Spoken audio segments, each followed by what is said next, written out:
Se os irmãos não estiverem ouvindo aqui, eu estou, como foi falado aqui, estou um pouco gripado.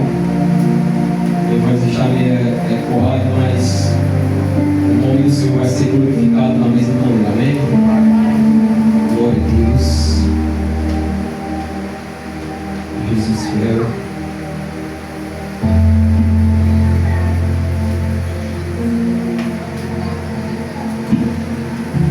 Amém, igreja?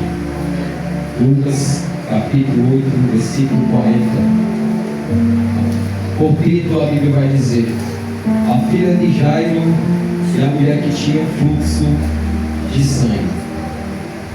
E aconteceu que quando voltou Jesus, a multidão o recebeu, porque todos estavam esperando.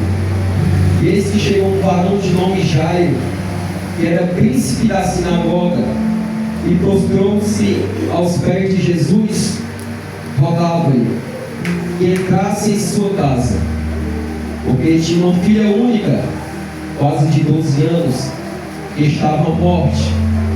Indo ele, apertava a multidão, e uma mulher que tinha um fluxo de sangue havia 12 anos, e gastara com os médicos todos os seus haveres, e por nenhum pudera ser curada. E chegando por detrás dele, tocou na hora da sua veste, e logo estancou o fluxo de sangue. E disse Jesus: quem é que me tocou? E negando todos, disse Pedro e os que estavam com ele: Mestre, a multidão te aperta e te oprime, e dizes: quem é que me tocou? E disse Jesus: alguém me tocou, porque bem conheci que de mim saiu virtude. Então, vendo a mulher que não pôde ocultar-se, aproximou-se tremendo e prostrando-se ante ele, declarou-lhe diante de todo o povo a causa porque ele havia tocado e como logo sarara. E ele lhe disse: tem bom ânimo, filha, a tua fé te salvou, vai em paz. E estando ele ainda falando, chegou um da casa do príncipe da sinagoga, dizendo: a tua filha já está morta, não incomodes o mestre. Jesus, porém, ouvindo, respondeu, dizendo: não temas, crê somente e será salva. E entrando em casa, a ninguém deixou entrar senão a Pedro e Tiago e a João, e ao pai e à mãe da menina. E todos choravam e pranteavam. E ele disse: não chores, não está morta, mas dorme. E riam-se dele, sabendo que estava morta. Mas ele, pegando-lhe na mão, clamou dizendo: levanta-te, menina. E o seu espírito voltou, e ela logo se levantou. E Jesus mandou que lhe dessem comida de comer. E seus pais ficaram maravilhados, e ele lhes mandou que a ninguém dissesse o que havia sucedido. Amém? Aleluia! Glória a Deus, aleluia. Irmãos, podemos ver que Jesus estava vindo da cidade de Decápolis, do outro lado do mar da Galileia, onde Jesus tinha acabado de expulsar um demônio de um homem que estava endemoniado. Ele desembarcou de Cafarnaum, onde atravessou ali o mar da Galileia, e ali já em diante podemos ver que a Bíblia vai relatar que já se encontrava-se uma multidão à espera de Jesus. Nós podemos ver que muitas vezes Jesus ele andava com multidões. Essas multidões eram para ver os milagres extraordinários que Jesus ele fazia no nome do Pai, a qual Jesus ele curava, a qual Jesus ressuscitava, a qual Jesus libertava, a qual Jesus curava enfermos, a qual Jesus expulsava demônios. E também os discípulos de Jesus estavam entre esta multidão, porque os discípulos de Jesus estavam ali para aprender com o Messias. Os discípulos de Jesus estavam ali para aprender com o Mestre. Mas a Bíblia é correta em afirmar que diz que aconteceu quando voltou Jesus, a multidão o recebeu. Nós podemos ver que aquela multidão, irmãos, naquele momento não estava esperando conquistar. A multidão naquele momento não estava esperando o grandão ali, governador daquela época. Aquela multidão naquele momento estava esperando Jesus Cristo de Nazaré. Louvado seja o nome do Senhor Jesus. E a Bíblia vai dizer, porque todos ali o esperavam. Aleluia. Glória a Deus. Mas diante daquela multidão, irmãos, a Bíblia vai relatar aqui no versículo 41, e eis que chegou um varão de nome Jairo, e se prostrou ali diante de Jesus. Quem foi Jairo?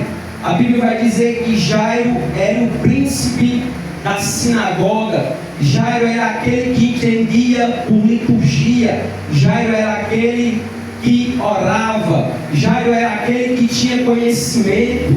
Jairo era aquele que tinha, louvado seja o nome do Senhor, um patamar elevado naquela época. Mas o que nós podemos entender, irmãos, que Jairo, ele não se deixou a soberba entrar em seu coração, porque a sua filha estava à beira da morte, a sua filha estava enferma, mas ele soube que Jesus estava ouvindo ao mar da Galileia.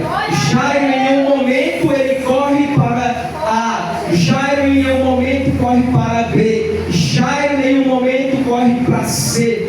Mas Jairo, ele entendia que só um poderia resolver a situação da sua filha, que era o Messias, que era Jesus Cristo de Nazaré. Do mesmo jeito, muitas das vezes, igreja, acontece na minha vida e na tua vida, por falta de humildade, porque muitas das vezes queremos ser grande nesta vida, queremos ter um patamar grande, queremos se ensoberbecer, mas muitas das vezes não corremos a se prostrar nos pés de Jesus para tocar. Muitas das vezes não chegamos a se humilhar aos pés de Jesus. Mas aqui a Bíblia vai dizer que Jairo, ele se joga aos pés de Jesus.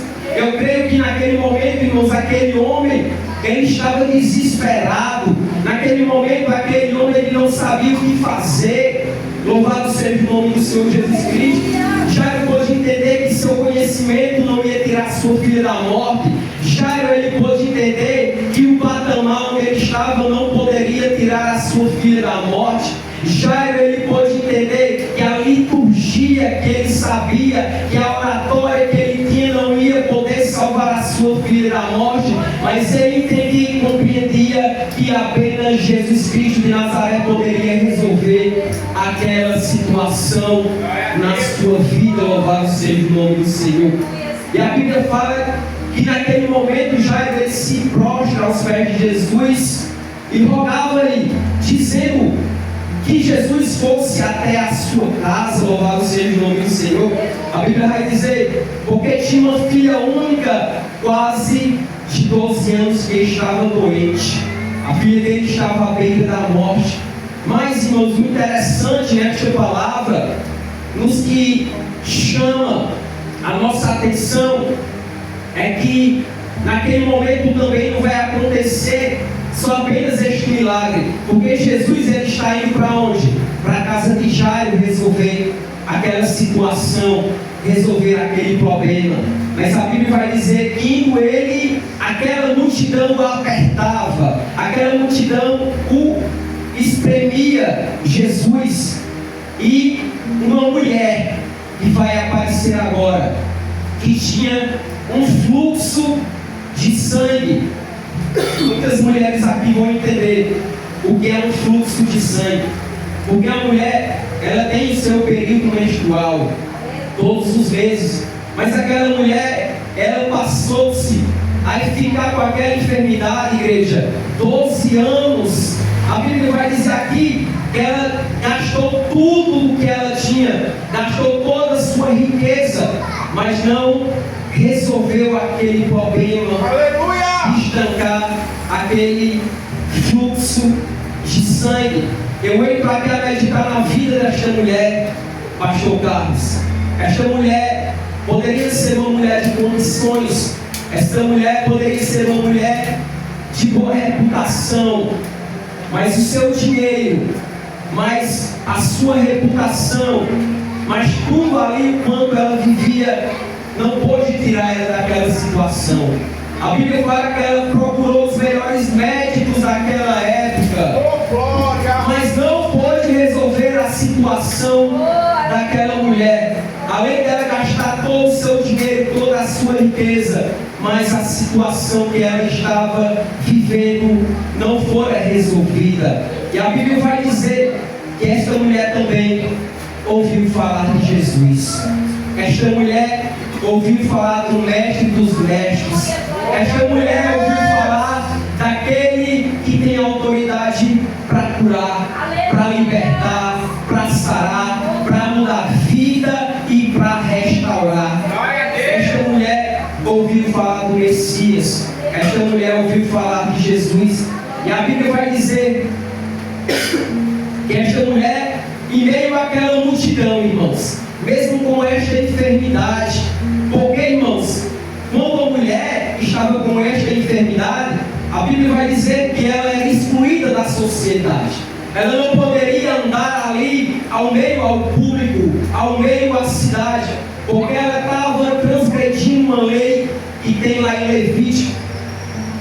Levítico capítulo 15, versículo 25, vai dizer que quando a mulher tivesse um fluxo de sangue fora do período normal ou prolongado, era considerada impura esta mulher, ou seja, ela não podia andar no meio da sociedade e tudo que ela tocasse ficava impuro, cama, assento, objetos e tudo quanto ela tocava. Essa mulher estava transgredindo essa lei de Levítico, mas essa mulher não quis saber, porque ela ouviu-se falar de Jesus.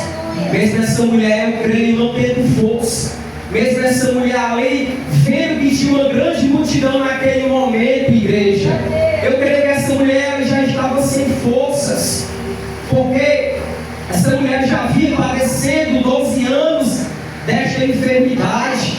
Eu creio que ela enfrentou ali, irmãos, aquela situação, porque a multidão ali não era pequena quando Jesus ali andava, porque eram muitos ali que queriam ver os prodígios e milagres de Jesus, e esta mulher ali mesmo enfrentando esta multidão, mesmo esta mulher ali sem força. Eu tiro aqui, irmãos, e aplico na minha vida, esta mulher ali indo em direção a Jesus, mesmo ali transgredindo uma lei ali que tinha naquela época, mas a Bíblia vai dizer que ela chega até Jesus e toca nas suas vestes. Ela fala consigo mesmo: se eu apenas tocar nas suas vestes, eu serei curada. O que foi que esta mulher teve, irmãos? Esta mulher, ela teve ação. Esta mulher não esperou a bênção chegar até ela, mas ela foi até atrás do abençoador. Também é na nossa vida, igreja. Muitas das vezes a gente só quer a bênção, muitas das vezes a gente só quer o milagre, mas a gente não quer correr, é só olhar os pés de Jesus.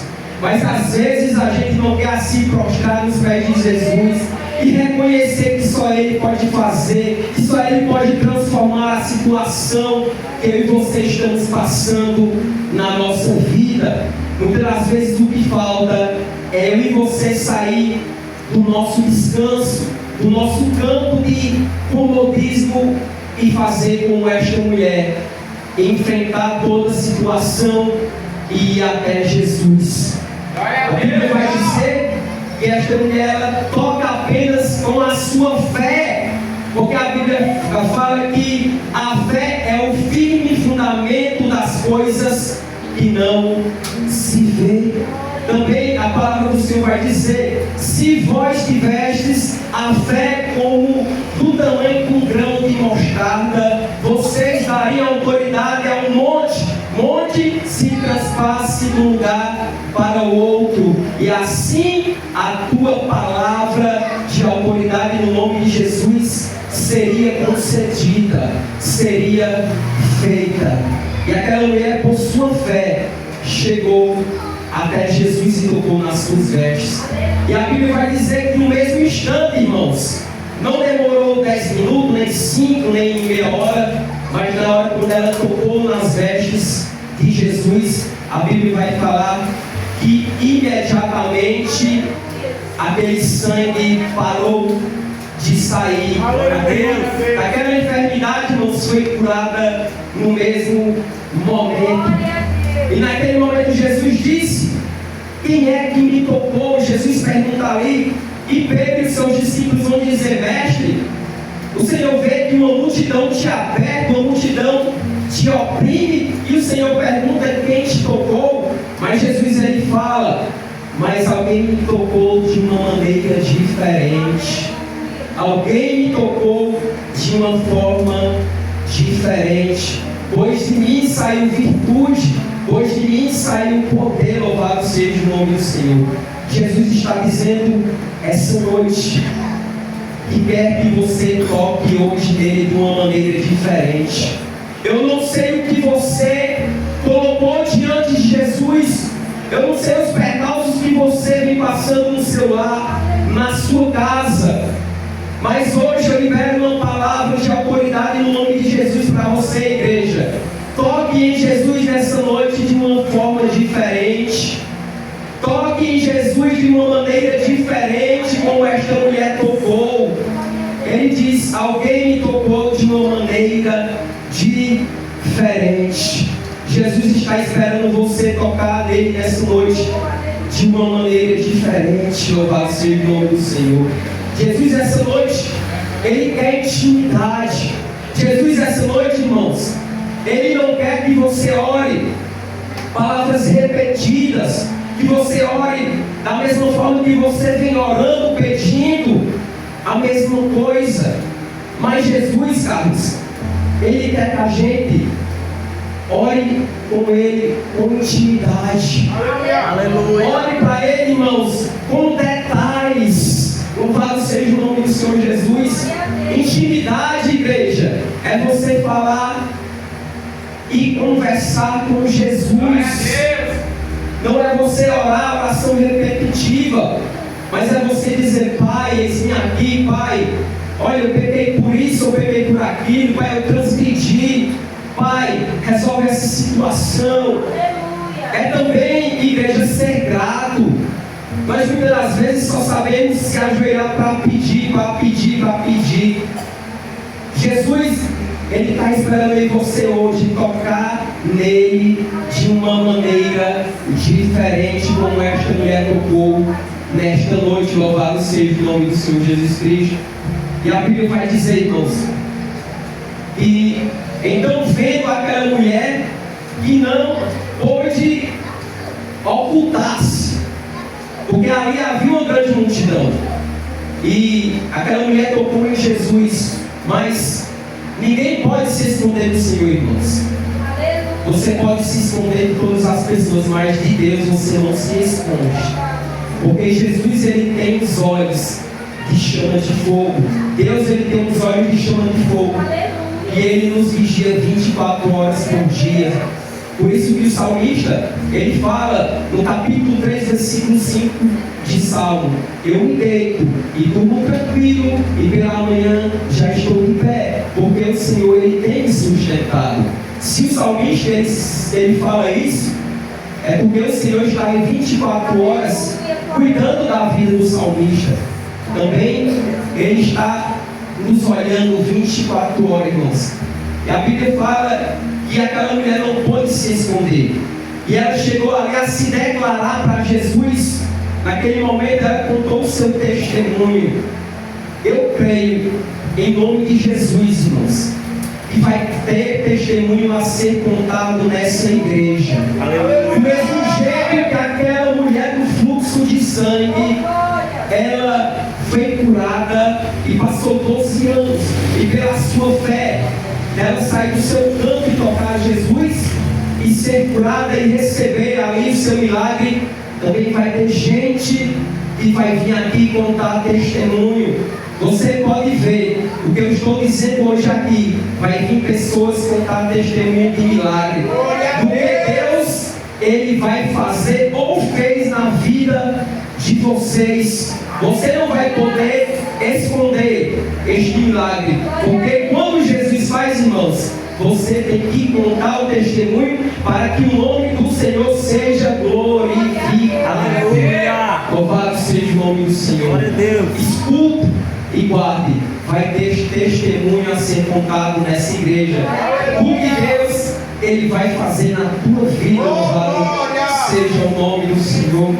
E a Bíblia vai dizer que quando esta mulher conta ali a Jesus, Ele vai dizer: tem de bom ânimo, filha, tua fé te salvou, vai em paz. Louvado seja o nome do Senhor Jesus. E a Bíblia, irmãos, vai dizer que estando ainda naquele momento, falando ainda, Jesus falando, agora chega ali, uns ali da casa de Jairo, a Bíblia vai dizer, porque Jesus ele foi interrompido no meio do caminho, porque ele realizou o milagre da mulher do fluxo de sangue. Eu creio aqui que naquele momento, acho que Jairo ele já estava agoniado, mas Jesus está resolvendo este milagre, mas a minha filha está à beira da morte, a minha filha está enferma. Mas a Bíblia vai dizer que agora chegam uns ali à casa de Jairo e diz: Jairo, não incomoda mais o mestre, Jairo. Não incomoda, não enfadas mais o mestre. Não adianta mais. A tua filha já faleceu, a tua filha já morreu. Porque nos incomoda o mestre, louvado seja o nome do Senhor. Tem muitas pessoas, irmãos, na nossa vida. Tem muita gente, irmãos, que quer que o meu e o teu milagre ele morra. Mas Jesus, ele diz nessa noite: teu milagre ainda não morreu, teu milagre está apenas ressuscitando. Tome essa palavra, oh aleluia, que posse para a tua vida. Teu milagre ele não morreu, teu milagre ele apenas está ressuscitando. Muitos vão ver, contemplar o teu milagre. Muitos querem que teu milagre, a tua bênção morra. Mas Jesus esta noite está dizendo: teu milagre não morreu, ele apenas está nascendo, ele apenas está ressuscitando. Louvado seja o nome do Senhor. E naquele momento ali, irmãos, a Bíblia vai dizer que não incomoda os mestres ali, aquele servo da casa de Jairo. Mas Jesus, irmãos, Ele é o dono da vida e da morte. Jesus é o Jesus do tempo. Porque a Bíblia fala que um dia para o Senhor é como 1000 anos e 1000 anos como um dia. Não há calendário, não há data marcada, não há hora, não há segundo, porque Deus é o dono do tempo. Louvado seja o nome do Senhor. Ele apenas ali olhou. Jesus foi ouvindo ali o que aqueles homens diziam. Ele só olhou para Jairo e falou da seguinte forma: não temas, crê somente, Jairo. Não temas, crê somente. E a Bíblia vai dizer que entrando em casa, agora Jesus está indo à casa de Jairo, que entrando em casa, ninguém deixou entrar senão Pedro, Tiago e João, que eram os discípulos que Jesus tinha mais a proximidade, além de andar com eles. A Bíblia vai dizer que entrou Pedro, Tiago e João e Jesus, e o pai e a mãe da menina naquele momento. E a Bíblia vai dizer que muitos ali choravam naquele momento porque a menina já estava morta. Muitos ali pranteavam, muitos ali se desesperavam. Mas ali, irmãos, tinham ali também choros falsos naquele momento ali daquele velório, porque a garota tinha morrido. Porque ali havia também pessoas pagas para chorar nos velórios daquela época, chamadas carpideiras, que eram aquelas mulheres que elas eram pagas ali nos funerais para chorar, para se lamentar, ali quando tinha ali um cortejo fúnebre naquele momento. Mas também ali devia também ter pessoas da família que estavam chorando verdadeiramente. Mas a Bíblia vai dizer que naquele momento ali muitos choravam e pranteavam, louvado seja o nome do Senhor. Mas a Bíblia vai dizer que naquele momento eles começam a rir, porque Jesus diz: não chores, esta menina ela não está morta, mas apenas ela dorme. A Bíblia vai dizer que naquele momento ali eles começam a rir, começam a caçoar ali na cara de Jesus, louvado seja o nome do Senhor. Mas Jesus ali despede aquelas pessoas e entra só Jesus, Pedro, João e Tiago ali naquele quarto. E a Bíblia vai dizer: mas ele pegou-lhe na mão e chamou, dizendo: levanta-te, menina. E também, em outras palavras, vai dizer: Talita cumi, levanta-se, menina. E a Bíblia vai dizer que o seu espírito voltou e ela logo se levantou. E Jesus mandou que lhe dessem de comer. E a Bíblia vai dizer que seus pais ficaram maravilhados com tal milagre, com tal prodígio que Jesus fez. E eles mandou que naquele momento dissesse a ninguém o que havia sucedido naquele momento. Por que, irmãos? Porque vai ter milagre na minha e na tua vida. E muitos vão ter que contemplar, mas vai ter milagre na minha e na tua vida. E vai ser só entre eu e você e Jesus. E Jesus, ele quer no íntimo, que quer na intimidade com eu e com você, para que depois você possa contar o teu testemunho na igreja. Louvado seja o nome do Senhor. Esta é a palavra que eu quis trazer. Eu não vou se estender muito, porque já estou começando a ficar sem voz, mas que o Senhor possa abençoar a tua vida. E eu lhe garanto nessa noite, tome posse desta palavra, porque eu creio que alguém vai vir contar testemunho aqui. Amém? Agradeço a oportunidade que eu tenho.